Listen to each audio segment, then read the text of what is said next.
Hey guys, welcome to Life of P&K. Merry Christmas to the ones that are watching the video today. I hope you had a good one and you got the best gifts ever. I did, from K. I'm very happy.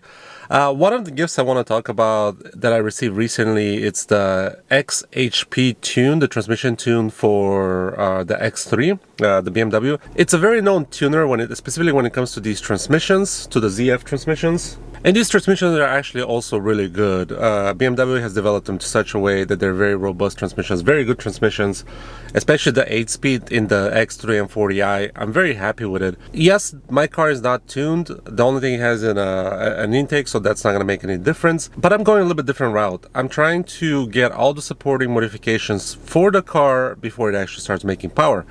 It's something I've learned in the past where it's really helpful to get everything robust as much as you can before you start upping the horsepower and the torque on the car. Specifically with this one, it's already pushing a good amount of horsepower and torque stock from the factory, so I just want to make sure the transmission is that much better before I keep on pushing more. With that being said, I want to talk to you guys about the xHP tune and what my experience is with it. I wanted to drive with it for a little bit before I got familiar with it. And I can talk to you guys what my preferences are, and we can go through the menu and see together. I didn't see anything online, going through the menus, what you can select, what you can change, and actually the feel. I want to talk to you guys about the feel because this is the real experience that you can go by. What I'm going to do is in another video, I'll try to compare the different stages and if the car gets actually faster. I do have a draggy and I'm going to use that to compare, let's say, stage 1 versus stage 2 versus stage 3 and see if you're actually getting some time. I'll try to keep everything under controlled environment, do it at the same time, same temperature and so on, so it's as fair as possible. But today I just want to talk about the tune, the process, and also what I really like about it, and if there's any negatives, because there's one or two. They're not really negatives, but they're just my personal preference. So let's dive into it. First I'll say is to get the full experience out of this tune is to get the proper OBD connector. And the OBD connector, basically what it is, it's an item that you can use the OBD port to communicate between your phone and the car. It looks like it's a dongle, so it might look like something like this. You guys can see it. Yep, might look something like this. This is OBD link CX. I'm not going to use this one, and I'll mention to you why. I decided to go with the Thor Wi-Fi adapter, and the reason is a lot of people online confirm that this unlocks the full accessibility of the tune, the transmission tune, through this dongle.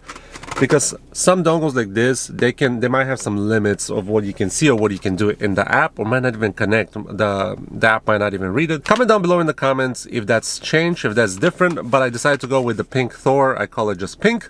And basically what it is, they just send you the dongle. We can open it together. And basically, it looks like this. Just a pink dongle that you plug in your OBD port. So let's do it. And for those that are not familiar, here is the OBD port. I'm trying to look at the camera as well. And you just have to plug it in there.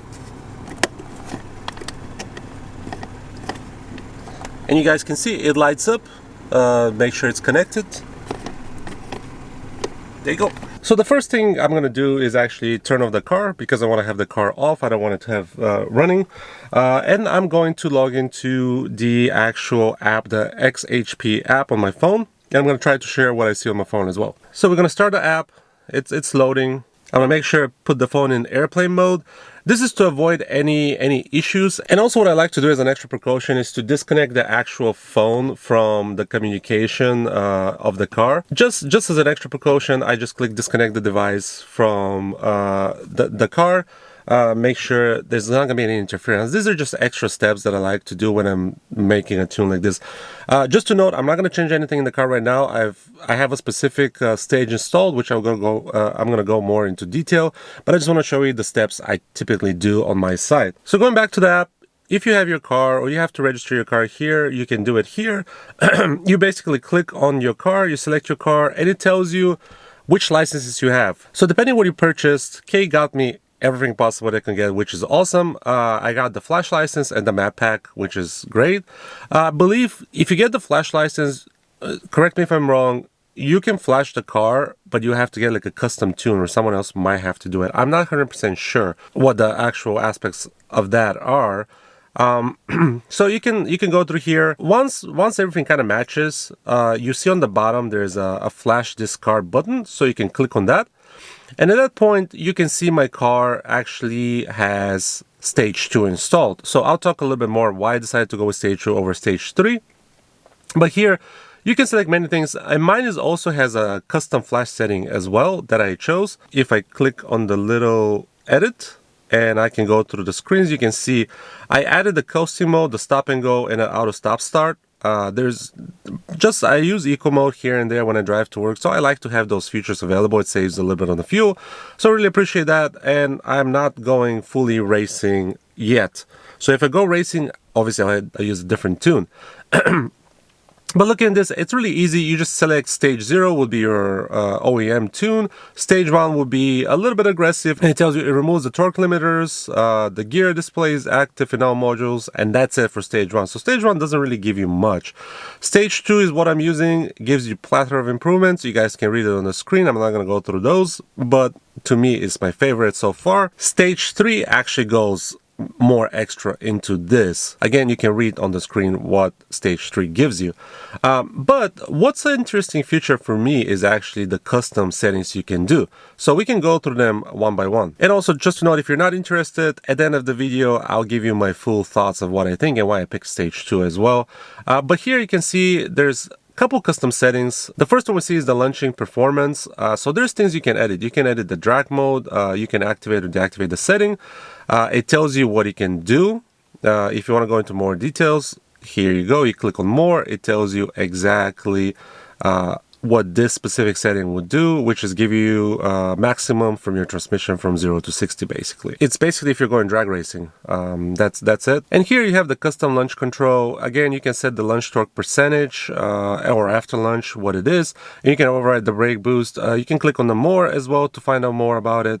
Moving forward, the takeoff from second gear as a standard, I'm still not sure about this feature. I might program it because you can have it off in sport mode and on in drive mode. I tried using that. It didn't quite work as intended. In sport mode, it was still starting at second gear. But the reason for this is basically it's intended to have the car, if you're going in a stop and go traffic or at a stoplight, anything, the car actually starts in second gear, which is a lot smoother. It doesn't need to downshift to fourth gear also when you're coming to a stop. So it makes the driving smoother, I would say, because right now, because I have it deactivated, it's a little bit jerky at slower speeds. Because the transmission, honestly, this tune kind of makes it behave more as like a DSG versus a traditional automatic transmission. This active line pressure pump, actually, I did not see this before. Obviously, it's for very high power applications. So I guess this only activates certain times when there's a clutch slip. So it helps, I guess, preserve your transmission and put the power down. Next tab is the comfort and economy. This is the tab I actually use. Here you can see the standstill decoupling, which I think it's used for like older cars. So there's a lot of jerkiness. It helps with that. It's nothing special that's going to give you power. The fuel saver, not sure what exactly that does, but the function sets your transmission to eco mode without a sluggish throttle response that's usually associated with the Eco Pro mode. I guess this could be good. I have to try it. I haven't really messed with much of the settings here. The coasting mode I do enjoy, especially when I'm driving on a highway in eco mode. I like to coast. It's very helpful. The stop and go mode is very helpful too. I have it active. And basically, it's just when you're in traffic, it doesn't cycle completely between first and second gear. It just tries to keep it in second gear as much as possible. That way you avoid some of the jerkiness and it's more comfortable overall. The auto stop start, I left it on. It just depends on what setting I am. I drive mostly in sport, so it doesn't impact me. But I left it on. I think I might remove it. We'll see. And also the last setting is to switch off sport mode when you're cruising. When you use the cruise, that could be helpful. I drive again in sport mode, so sometimes in the highway I find myself driving a lot in sport mode. And if I don't want to actually click the switch or the toggle to change to eco mode, maybe I can just use it by turning on cruise control, just like shuffling it, and it can do it for me. So next we have the shifting. I'll be honest, I didn't really explore this much. There's a lot to read, a lot of information to absorb. So that's on my list to do next. But we can go to it together quickly to see what options it gives you, because there's some options that I'm curious about. So let's take a look at the shift map editor and what it does. Obviously, I guess it looks like you can customize it in drive mode or sport mode. And let's see, you can find 4 different presets from relax to sportive plus to easily alter the shift points of your transmission. Relax gives you low and comfortable shift points, whereas sportive plus substantially raises the shift point. So I'm guessing this is something to do with where you want your shift points to be. Like if you want more of a comfortable ride, you want the car to shift at lower RPM. If you want something at a higher shift points, you want the car to shift at a higher RPM. You can use the stock shift maps. I guess just use the stock shift points, which is okay. I guess this is mostly, I believe, if you flash stage 2 or stage 3, you can override the shift points to the stock ones, which could be beneficial as well if you want to keep that stock comfort. Torque reduction upshifts, not sure exactly what this does. Let's take a look. So this is basically saying, from my understanding is, and you guys can see it on the screen, from my understanding is that there is a specific reduction you can do of the torque when you're upshifting, which can be helpful to preserve the transmission, especially at high power applications. Also, we have the true manual. I'm guessing this is just use the car as a true manual transmission. Yep, the car won't upshift by itself. I would be very skeptical of using this myself, because sometimes you find yourself driving and you forget that you actually you have to shift, so you might cause some damage there. Raising the shift speeds, this, I believe it also goes with the specific stage that you have. And this is very relative to how quickly you want your transmission to shift, because at certain points you might want it to shift faster. So based on I guess if you're in comfort, sport plus, the shift points or the shift speeds change, so you might want something quicker all the time. It just depends. I left the tune as it is. The ignition cut shifting, I think this is if you want to make your car to have that like brop sound once you upshift when you're during full load. This is, you can set it up. I haven't messed around with it. I tried to reading a lot about it online, but a lot of it is it's unknown. So people are just testing, and some results. Some people said it can sound like a whistle if you don't do it correctly, or if you go like off the limitations, let's say. So I haven't really messed with the shifting side. Driving first in M, kick down, and throttle blips mode. Pretty self-explanatory. You can read through them once you get the app. You can mess with it. There's limiters. You can set your max RPM based on different modes. This is kind of cool if you actually tune the car, get all the supporting mods, and maybe you can get a few more RPMs in the red line. Could be helpful for racing.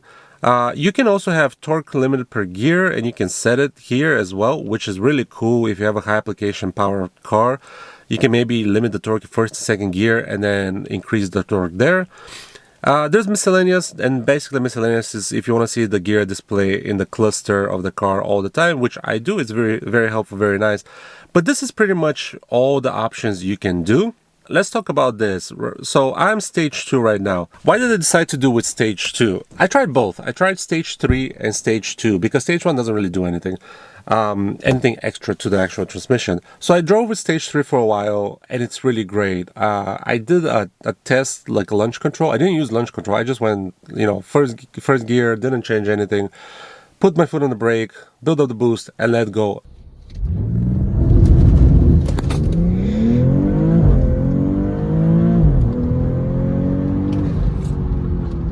The car was phenomenal. It was super fast. That was stage 3 Sport Plus mode. Car was really fast. I haven't tried launch control yet. I'm gonna try that. Maybe next video I'll record that when I'm comparing the different stages. But it was really quick. It was really nice. However, the shifts are super harsh, and I don't want to, because I drive personally in sport most of the time, I don't want these harsh shifts. Also, I'm not sure what the damage might be to the gearbox. I don't think there'll be anything, but I want to avoid any complications. I used stage 3 for a while. The shifts were hard. It wasn't as comfortable to drive. I use this as a daily driver. It's not a race car. I use it as a daily driver, so I wanted something to be a little bit more comfortable. I tried messing with the settings myself inside. It was to a successful point, but then I looked at it and said, well, stage 2 gives you pretty much everything. I'm gonna put up 2 pictures here, comparing stage 2 and stage 3, and you guys can look through them and see they're pretty much similar tunes. One is just a little bit more relaxed, and to me, more relaxed means comfortable for daily driving. So I decided to go with stage 2. I've been with stage 2 for a little bit now. Very happy with it, very happy with the results. No problems whatsoever. The car is quick, responsive in sport mode. When it's comfort and eco, still keeps the same as OEM factory responses. So it feels really good to drive. So overall, I think this tune is phenomenal. It's really good for any purpose. If you just want to improve the shifting a little bit more for your day-to-day driving, yes, get it. If you have a full-blown race car setup, it will definitely help you, and it's definitely needed. It will help you with the shifts. It will help you with the time. It's going to be phenomenal. And also you can customize it yourself based on your likings, which is another great plus. And you open that with all the licenses. So I think it's worth, yes, it's a little bit extra money, but I think it's worth getting the full suite, and then you can go from there. You can try their stages, which are tuned very well, or you can do something yourself. With all that being said, just to get back to the topic, get the Pink Thor dongle. This is going to save you a lot of trouble. It helped me a lot as well. If you have an OBD link, you can try. Not guarantee it's going to fully work, but you can try. Again, Pink Thor is very good. The xHP, it's really good. Very nice tune. Very happy with it. I want to say thanks to Kay for getting it for me, because I was kind of pushing it back. I wouldn't have really gotten it for myself yet. But she listens to me sometimes when I talk, when I blabber. So she got me this as a great present, so I'm really thankful. And also I'm very thankful to you guys for watching and giving me some of your time. If you learned something from this video, hit the like button, and I'll catch you guys later. Bye!